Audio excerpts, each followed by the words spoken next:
안녕하십니까, 박사입니다. 우크라이나 사태가 발생한 직후 키예프에서 방탄 재킷을 입고 침략하는 푸틴은 물러가라고 외쳤던 페트로 포로셴코 전 우크라이나 대통령입니다. 러시안 초콜릿으로 유명한 올리가르흐로 우크라이나에서 몇 손가락 안에 드는 부호입니다. 2014년 반러시아 마이단 폭동으로 대통령이 된 인물입니다. 그는 친러 정객 메드베추크와 짜고 도네츠크의 석탄을 채굴해 밀수출한 혐의로 젤렌스키 정권의 반역죄로 기소됐었습니다. 해외 도피에다가 귀국한 그는 3,500만 달러의 보석금을 내고 풀려난 뒤 러시아의 침공 앞에서 단결해야 한다면서 방탄 재킷을 입고 애국자 쇼를 했습니다. 그런데 그런 그가 결국 해외로 도피한 것으로 밝혀졌습니다.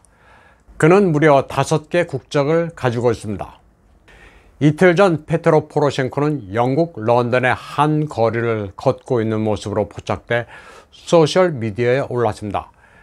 반역죄로 기소는 됐었지만 러시아의 침략을 맞아 젤렌스키와 정치적 휴전을 했다는 그는 결국 폴란드를 거쳐 영국으로 달아났습니다.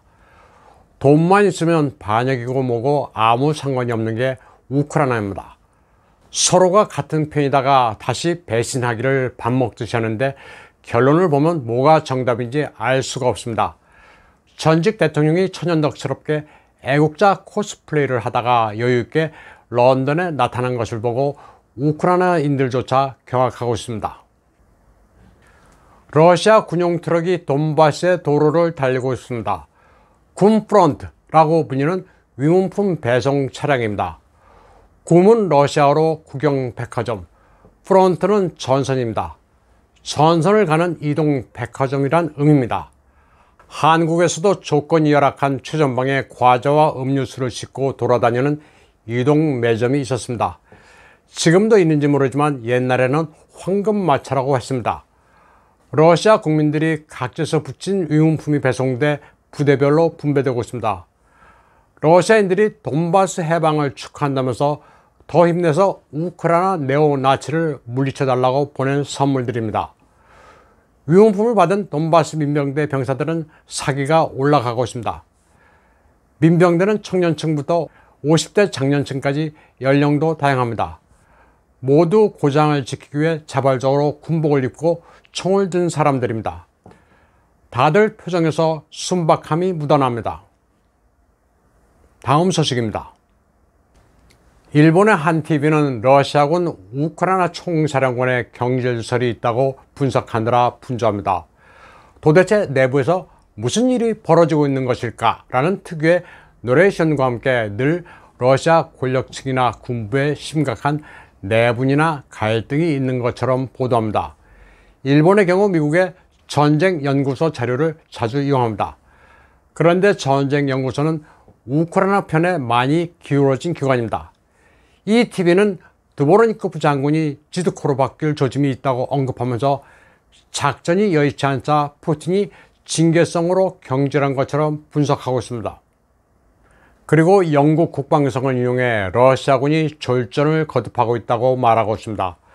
아프가니스탄에서 9년 2개월 동안 1만 5천 명이 전사했는데 이는 우크라이나에서 석 달 동안 전사한 숫자와 같다고 말하고 있습니다.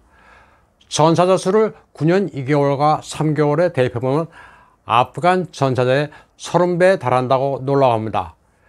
그런데 이는 러시아 국방부 대변인의 발표는 엄청난 차이가 있습니다. 코나셴코프 대변인은 1,300여 명까지 전사자 수를 세다가 어느 순간 병력 손실이 멈춰 업데이트를 하지 않았다고 밝힌 바 있습니다. 물론 러시아 측도 선전 측면에서 손실을 과대 축소할 수는 있어도 과연 영국이 주장하는 대로 15,000명이 될까 하는 의문이 있습니다. 러시아군 전사자가 3만 이상이라는 또 다른 주장도 있습니다. 확인이 불가능한 통계 수치를 가지고 분석을 하니 결과도 엉터리일 수밖에 없습니다. 미국의 정보기관을 인용하면서 일본 매체는 푸틴 대통령을 죽였다 살리기를 반복하고 있습니다. 미 정보기관 분석을 인용한 뉴스위크가 올해 4월 푸틴 대통령이 암 치료를 받은 것으로 보인다고 했다가 미 국방정보국 고관을 인용해 병색이 있는 것은 분명한데 죽을 때가 임박했는지 어땠는지는 억측에 불과하다고 전했습니다. 4월에는 갑상선, 5월에는 파킨슨, 6월에는 혈액암 조짐이 있다고도 했습니다. 소스가 다양합니다. 돌아가면서 건강 불안설을 유포하고 있습니다. 건강 진단서를 떼어볼 수 없으니 마구 지르고 보는 겁니다. 참고로 오신트 소식통이라는 말은 없습니다. 오픈된 소스라는 뜻이라는데 공개 자료는 무슨 연구소, 기관 하는 식으로 고유 명칭이 있습니다. 오신트는 누구의 핵심 관계자라는 말을 팔아 마구 소설을 써대기에 유용한 도구입니다. 일본 치바현 마츠도시의 한 신사에서는 아주 황당한 일이 벌어졌습니다. 신사 관계자가 기자에게 사람을 저주할 목적으로 만든 쥐인형 와라닌교를 보여줍니다. 가슴 부분에 대못이 박혀 있고 머리 부분에는 푸틴 러시아 대통령의 사진이 붙어 있습니다. 일본에서 신사는 경건한 곳인데 푸틴 대통령을 저주하는 와라닌교가 발견되자 사찰 관계자도 경악하고 있습니다. 가슴 부분에는 쪽지도 붙어 있었습니다. 울라지미르 푸틴 1952년 10월 7일생 70세 말살 기원이라고 쓰여 있습니다. 말살 기원 참 표현이 특이합니다. 사주를 적어놓고 저주하는 방식입니다. 이런 저주는 조선시대 사극에만 나오는 게 아니라 일본도 있었습니다. 신사의 신주는 와라닌교가 경내 신목에 못으로 박혀 있었다고 설명합니다. 신사에서 신성시되는 신목에는 울타리까지 쳐서 보호하고 있는데 누군가 넘어가서 이런 짓을 했다고 설명합니다. 이 신사의 신목은 200년 된 개수나무과의 농나무입니다. 신사 참배객도 황당해합니다. 아무리 증오스럽다고 해도 있을 수 없는 일이 발생했다는 반응입니다. 근처의 다른 신사 나무에도 곳곳에 와라닌교가 못 박혀 있습니다. 푸틴 대통령을 저주하는 와라닌교는 5월 초부터 벌써 10건 정도 발견됐습니다. 신주는 신사가 평화를 기원하는 곳이지 누구를 증오하는 곳이 아니라면서 범인은 이런 짓을 그만두라고 말했습니다. 경찰은 동일범의 소행으로 보고 기물 파손과 건조물 침입 혐의로 수사하고 있습니다.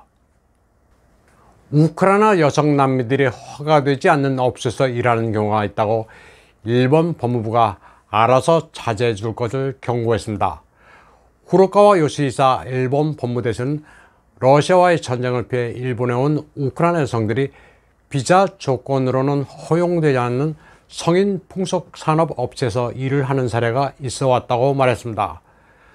허가되지 않는 업소는 호스티스 클럽, 바를 포함한 다양한 풍속업체라고 법무대신은 구체적으로 밝혔습니다. 난민들은 일본에서 1년 동안 거주할 수 있는 비자 조건으로 바꿀 수는 있지만 그 경우에도 풍속산업은 안 된다고 그는 말했습니다. 지금까지 유엔 통계로 우크라이나 난민은 국내외 모두 합쳐 1,400만 명입니다. 이 가운데 일본으로 간 우크라이나 난민은 1,000명을 넘어섰습니다. 후루카와 법무대에서는 우크라이나 여성 난민들이 인신매매 조직의 표적이 될 수 있다고 경고했습니다. 얼마 전 OSCE 유럽안보협력기구는 온라인에서 성을 파는 우크라이나 여성을 검색하는 건수가 전 세계적으로 600%나 폭등했다고 밝힌 바 있습니다. 오늘 방송은 여기까지 하겠습니다. 시청해주신 여러분 감사합니다.